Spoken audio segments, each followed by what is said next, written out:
29. jūnijas 2026. gads. Izraela pabeidz iepildīt vairāk nekā 30,000 kubikmetru betona tunelī Gazā.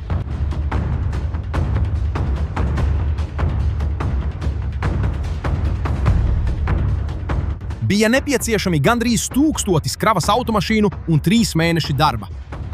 Tas viss, lai aizzīmogotu 16 km pazemes pārējas, aizpildot katru tukšumu, līdz tas kļuva par cietu akmeni. Un pats interesantākais ir tas, ka šis nebija lielākais Gazas tunelis. Un tas arī nebija pats bīstamākais. Bet tas bija tas, kurā Izraēlas armija vienā vietā izlietoja visvairāk betona. Tātad jautājums nav par to, kā Izraēla to izdarīja. Jautājums ir, kas tur bija aprakts un kāpēc tas bija tik vērtīgs? Es tev tūlīt atbildēšu uz šo jautājumu.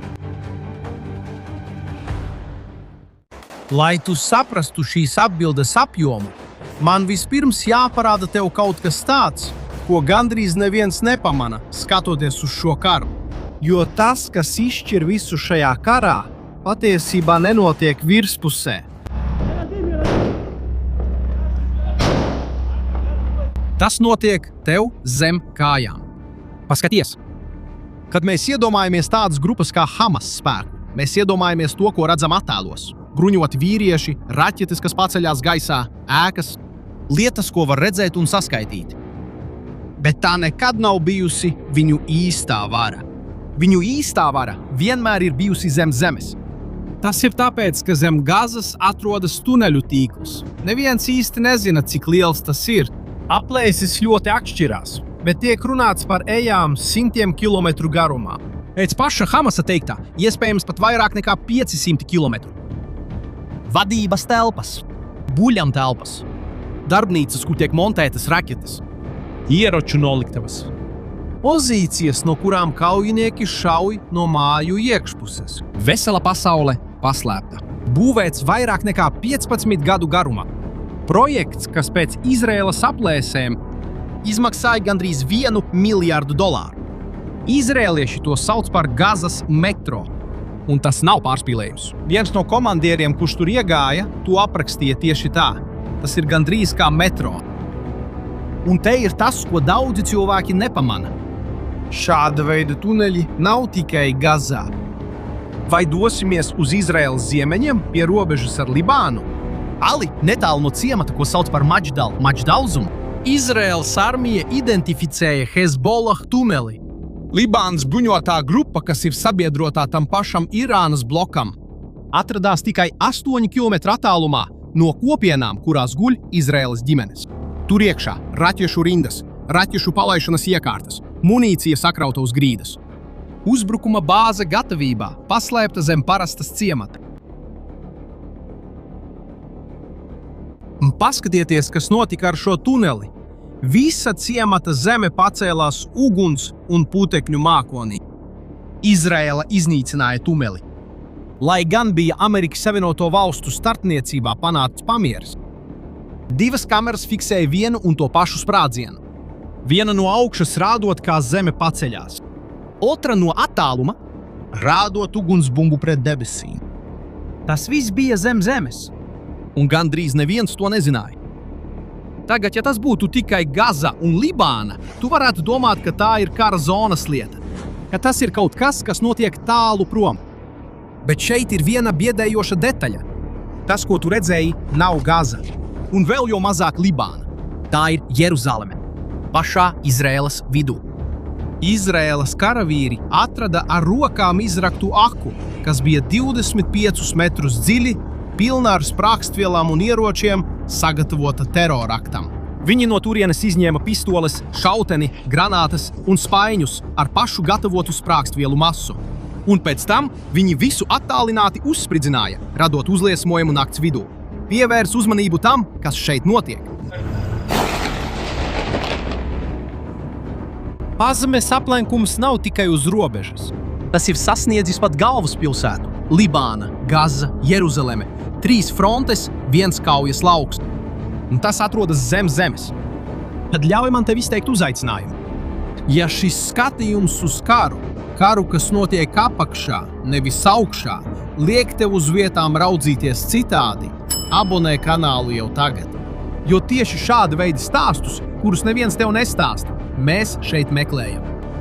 Un tagad mēs nonākam pie grūtā jautājuma. Ja pastāv šis milzīgais tīkls, kas izplatīts 3 valstīs, pilns ar ieročiem un bīstamiem cilvēkiem, kāpēc Izraela vienkārši visu to neiznīcina? Kāpēc viņi vienkārši neiznīcina visus tuneļus un viss? Un atbilde ir skarba. Nav iespējams. Un tas nav iespējams ļoti konkrētu iemeslu dēļ. Gāzes smiltis ir mīkstas, viegli rokamas. Jauna tuneļa izveide Hamas izmaksā apmēram $100,000, un tā izveide prasa apmēram 3 mēnešus. Tas ir lēti un tas ir ātri. No otras puses, iznīcināt ir ļoti dārgi un lēni. Pasaulē nav pietiekami daudz sprākstvielu, lai iznīcinātu visu šo tīklu. Un nav pietiekami daudz betona, lai visu to aizpildītu. Vienkārši tāda nav. Gribi redzēt, cik liela ir problēma? 2021. gadā pēc operācijas Izraela paziņoja, ka ir iznīcinājuši 100 km tuneļu. Tas izskatījās pēc milzīgas uzvaras.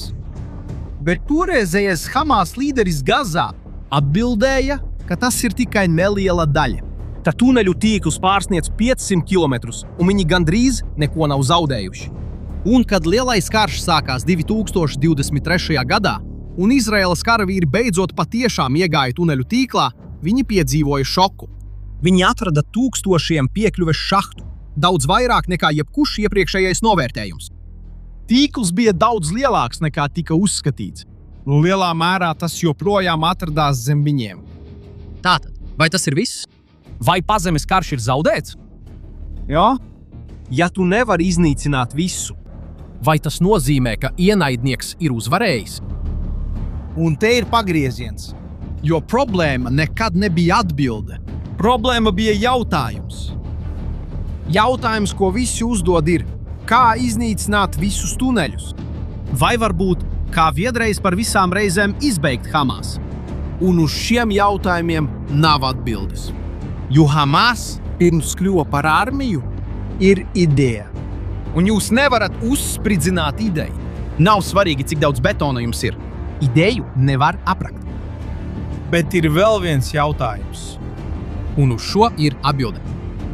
Pareizais jautājums ir, kā tu atņem idejai spēju tevi nogalināt? Kā tu fiziski atbruņo ienaidnieku, kuru tu nevari iznīcināt? Un atbilde uz šo jautājumu ir visa Izraēlas šodienas stratēģija. Tā vietā, lai mēģinātu iznīcināt visu, kas, kā jau redzējām, ir neiespējama misija, Izraēla sāka izvēlēties. Tagad Izraēlas militāra personas ierindo tuneļus pēc tā, cik lielu spēku tie dod ienaidniekam. Tuneļi, kas šķērso robežas un ieved ieročus no ārpuses, tie ir prioritāte. Tie, kas savieno vienu teritoriju ar otru un ļauj ienaidniekam pārvietoties slēpti, prioritāte. Komandu telpas, sistēmas sirds, augstākā prioritāte. Un ko teikt par mazajiem tuneļiem, vietējiem, bez lielas nozīmes? Šie var nekad netikt iznīcināti. Un tas ir pilnīgi normāli. Jo mērķis vairs nav pilnībā iznīcināt visu tuneļu tīklu. Mērķis tagad ir atņemt ienaidniekam to, kas viņam patiesībā dod spēku. Izraēlieši pat pārstāja runāt par tuneļu iznīcināšanu. Šodien viņi runā par to izmantošanas liekšanu. Citiem vārdiem sakot, tas nozīmē padarīt tuneli nelietojamu. Nav svarīgi, vai tā čaula joprojām ir tur apakšā, kamēr neviens vairs nevar to izmantot uzbrukumam. Un tieši tāpēc betons ir tik svarīgs un tik rets. Aizpildīt tuneli ar betonu, aizīmogot 16 km, līdz tas sacietē kā akmens. Tas ir pārāk dārgi, lai to darītu visur. Betons nav noteikums. Tas ir izņēmuma gadījuma risinājums. Tas ir tas, ko Izraēla rezervē pašiem vērtīgākajiem mērķiem, tiem, kas ir katra kravas automobīļa vērti. Kas mūs atgriež pie sākuma, pie tuneļa ar 1000 betona kravas automašīnu. Jo tagad tu jau zini, ka tas milzīgais izgāzums nebija nejaušs. Izraela netērē visu šo velti. Ja tas tunelis bija pelnījis maksimālu attieksmi, tas nozīmē, ka tas tunelis bija tā vērts. Un te ir jautājums, kas palika neatbildēts pašā sākumā. Kas tur iekšā bija? Šīs tunelis bija Rafahas brigādes komandcentrs, viena no galvenajām Hamas vienībām Gazas dienvidos. Tur apakšā bija apmēram 80 telpas. Tas gāja zem vesela dzīvojamā rajona. Zem mošajām, skolas, bērnu dārziem, klīnikas. Slepenais štābs, kas paslēpts zem cilvēku ikdienas dzīves. Bet tas nav iemesls, kāpēc šis tunelis iegāja vēsturē. Tas notika viena vīrieša dēļ. Viņa vārds bija Hadars Goldins. Izraēlas armijas leitnants. Viņam bija 23 gadi. Viņš bija mākslinieks. Viņam patika glaznot. Viņš bija sadrinājies un pēc dažiem mēnešiem gatavojās precēties.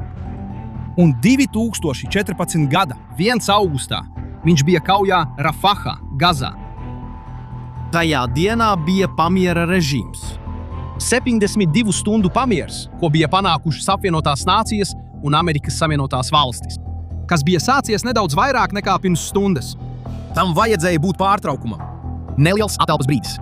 Un tieši šajā atelpas brīdī Hamas vīri iznāca no tuneļa, uzbruka Hadara vienībai, nogalināja 3 karavīrus un aizvilka viņa ķermeni pazemē. Un tur Hadara Goldina ķermenis palika. Ne dienām, ne mēnešiem, bet 11 gadus. 4120 dienas.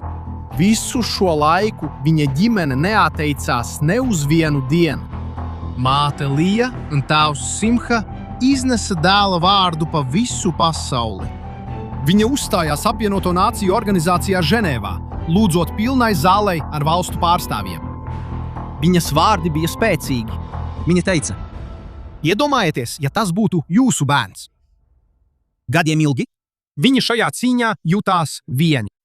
Viņam nācās cīnīties pat par to, lai sava dēla vārds tiktu iekļauts oficiālajā sarakstā. Bet viņi neapstājās. Un 2025. gada beigās, pēc 11 gadiem, Hadara Goldina ķermenis beidzot atgriezās mājās. Viņš atgriezās, lai tiktu apbedīts Izrēlā ar godu.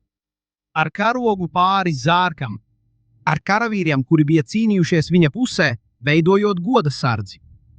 Ārpus mājas viņa māte klusi pateica tikai 6 vārdus.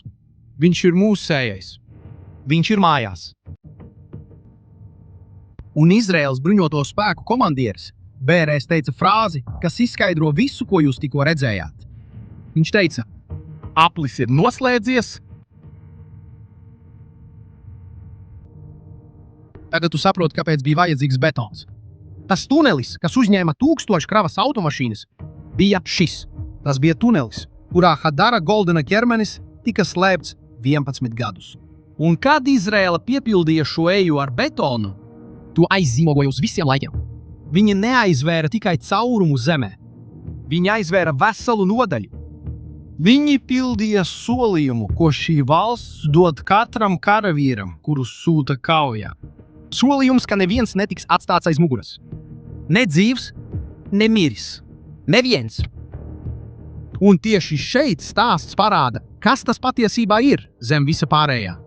Jo Izraēlas uzvara nekad nav bijusi vērsta uz idejas nogalināšanu. Tas nav iespējams.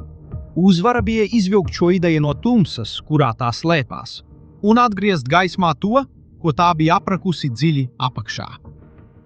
Bet ar to tas nebeidzās. Un tev tas ir jāzina. Šobrīd pastāv liela iespēja, ka tiek būvēti arī citi tuneļi. Pavisam nesen Gazas centrā, rajonā, ko sauc par Deir al-Balah, Hamas tika pieķerts, mēģinot atjaunot pāzzemes infrastruktūru. Un pats sliktākais, viņi pārkāpa spēkā esošo pamieru.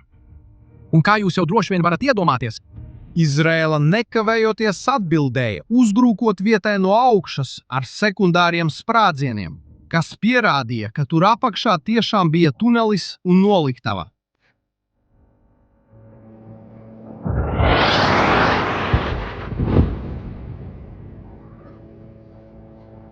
Patiesība ir tāda, ka Gazas zeme joprojām slēpj simtiem kilometru garu eju tīklu. Hamas kaujinieki dodas turp un atkal rok tuneļus. Diemžēl šis stāsts vēl turpināsies, jo pazemes karš nebeidzās ar to aizzīmogoto tuneli. Tas būs nākamo gadu kaujas lauks. Un tieši tāpēc mēs turpināsim cieši sekot katrai tās kustībai šeit.